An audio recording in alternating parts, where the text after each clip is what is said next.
Justice Department to take on affirmative action in college admissions. The Trump administration is preparing to redirect resources of the Justice Department's Civil Rights Division toward investigating and suing universities over affirmative action admissions policies deemed to discriminate against white applicants, according to a document obtained by the New York Times.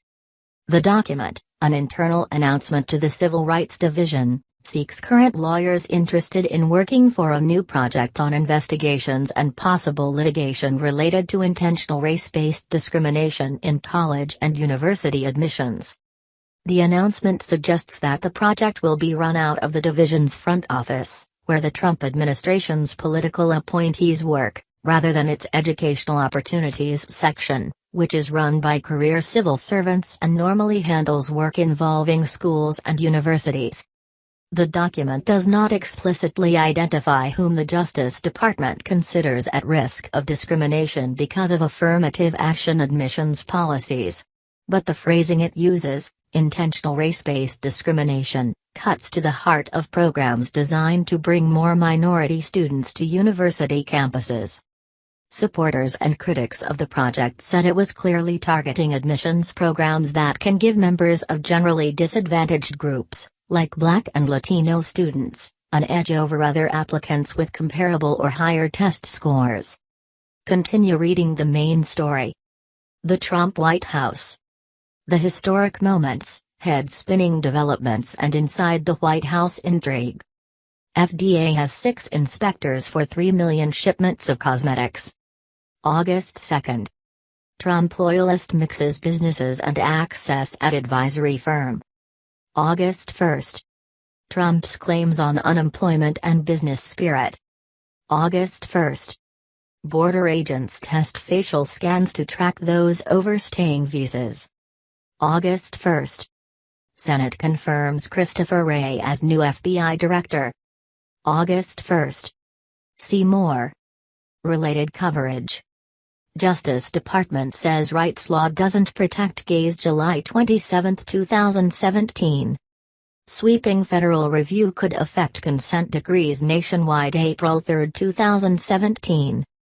Justice Department drops a key objection to a Texas voter ID law. February 27, 2017.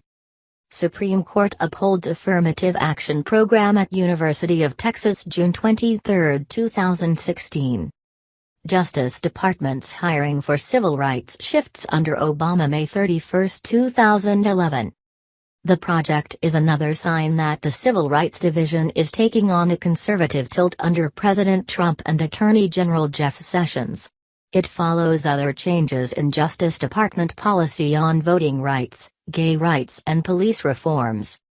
Roger Clegg, a former Trump official in the Civil Rights Division during the Reagan administration and the first Bush administration, who is now the president of the Conservative Center for Equal Opportunity, called the project a welcome and long overdue development as the United States becomes increasingly multiracial.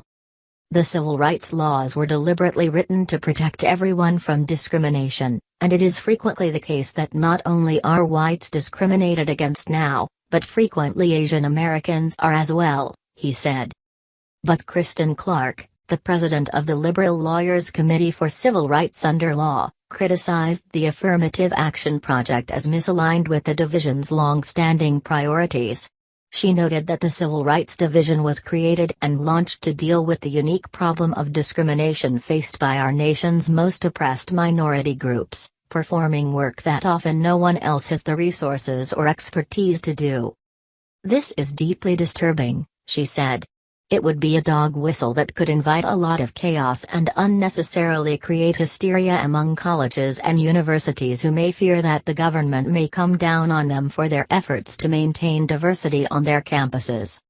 The Justice Department declined to provide more details about its plans or to make the acting head of the Civil Rights Division, John Gore, available for an interview. The Department of Justice does not discuss personnel matters, so we'll decline comment, said Devin O'Malley, a department spokesman.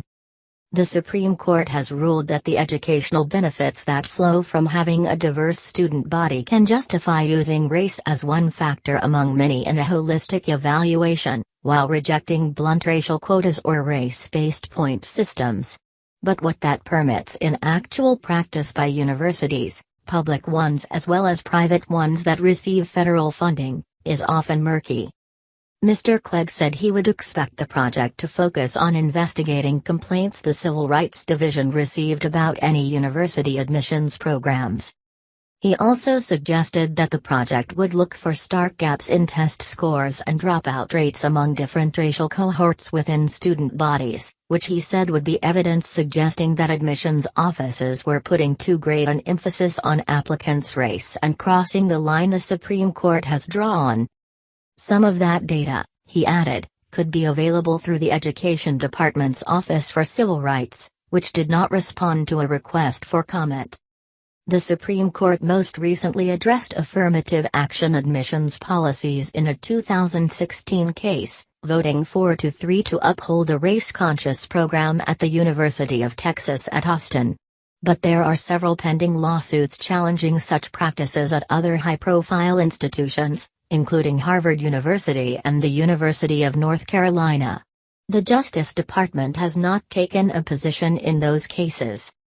The pending start of the Affirmative Action Project, division lawyers who want to work on it must submit their resumes by August 9, the announcement said, joins a series of changes involving civil rights law since Mr. Trump's inauguration.